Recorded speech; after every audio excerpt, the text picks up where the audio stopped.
Mantri, first of all, a big congratulations from Team Business World on winning this award. Do share with us as to what this award means to you and your company. Thank you so much. I think this is a very prestigious award, and thanks the entire BW team for this award. This award, actually, the entire credit goes to the entire JSL team, because we could not have been reached here without the entire teamwork. It's a long journey for us, and it was not an easy journey for us to reach here. But I'm happy to share that we became the best metal company in terms of the stockholder returns since COVID, almost 6 times of the enterprise valuation, beating most of the other metal companies. So very happy and very proud of that. And this award is one of the most recognition for that. Thank you so much. Now we're talking about finance leadership since morning at the summit. And one of the key points that came through all of these discussions and planning was that today there is a growing synergy between a CFO and a CEO. What are your thoughts on this growing synergy between these two positions? See, I must say that CFO is no more a finance job, let me tell you. I think because it's like a quasi-CEO job, and CEO and CFO join together to drive the entire vehicle. So it's almost an equal seat, and these roles have to be interchangeable, because CEO must know the CFO job and CFO must know the CEO job.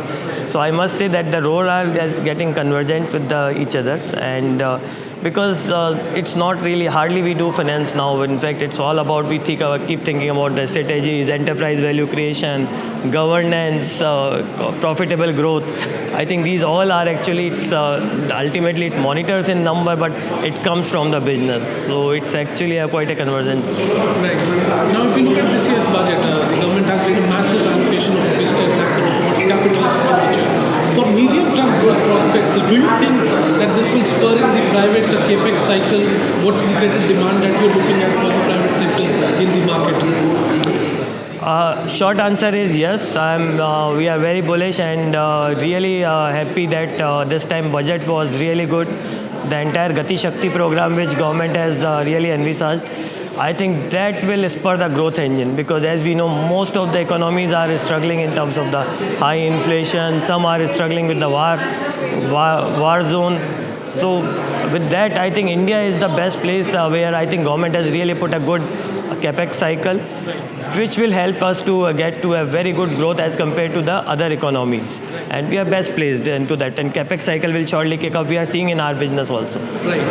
But if you look at 2023 in terms of the macroeconomic indicators, this inflation that's remaining sticky, central banks are on monetary tightening spree, and growth seems to be moderating.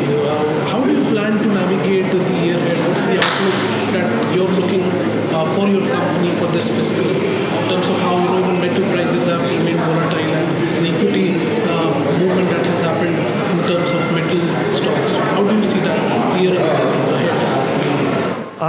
I can talk about my company, and I'm sure this must be true for most of the Indian companies. I think for Indian companies, growth is unstoppable. And when I say this, why I say that, because the domestic consumption, we are largely consumption-based economy. And good thing, when the entire world is struggling on the inflation and other thing, we have a control on our food chain. I think that's the biggest distinction for the India. So with this, I think the domestic growth will continue to grow. And with this entire effort of Make in India from the government, the export market, we will continue to dominate with China plus one strategy, as well as the Europe plus one strategy. Both, I think India will be only going to benefit. So I think both domestic side and export side, if you have a right product and the good quality product, I don't think for Indian companies it would be a dull moment during next few years. Right. So my last question to you, given how these 3 years have panned out across sectors for companies, what would be that one learning or advice for finance leaders among your generation or even future generations of finance leadership to tackle such unforeseen economic challenges? I would say the three things. One is that all the finance leaders should keep the entrepreneurial ownership. I think we should be command of end-to-end results, and not only that, as a finance we have done this one and not looking for the entire result for the enterprise. So that's one. Second is sustainable growth, because ESG is coming to the play. We must mention that the carbon footprint has to be reduced. So we must start even on our habits, the consumption habit. We must start using the products which are more sustainable.